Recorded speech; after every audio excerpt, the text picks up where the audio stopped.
The attitude with the next generation facility coming up, a lot of the staff and residents are excited to see the buildings coming up. They're looking forward to the first of the year to be moving in.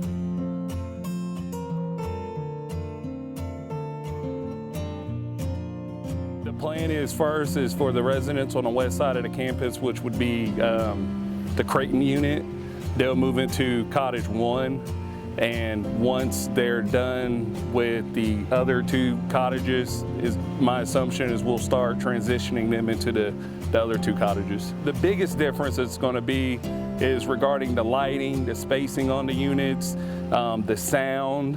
You know, you get on the lighting unit and all you hear is a bunch of echoing. So from a resident standpoint, they will feel a lot safer. They'll feel a lot comfortable.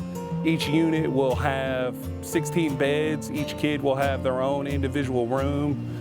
And you know, that's what the residents are going to look forward to, is just from a safety standpoint, them having their own room.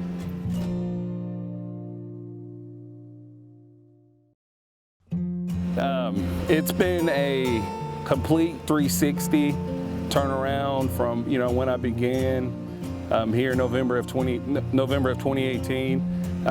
The morale, just the atmosphere here with the new facility going up, it makes a world of change.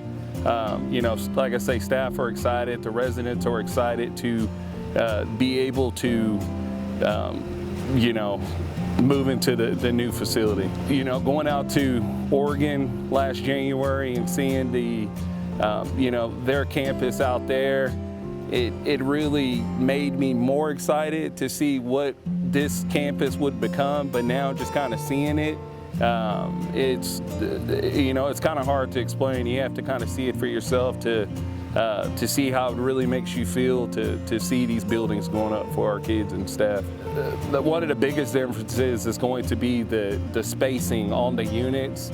If you go to our units now, there's not a lot of space for staff or residents. They're almost bunched up. On the new units, you'll have a multi-purpose room. The psych department will have their own office. JJSs, there's just going to be so much more space. Staff are going to be able to interact with kids, and kids will, they will, like I say, if they're having a bad day, they will be able to go to their own room to kind of have time alone to themselves, rather than now the way it is, they would just have to stay in the population with everyone else.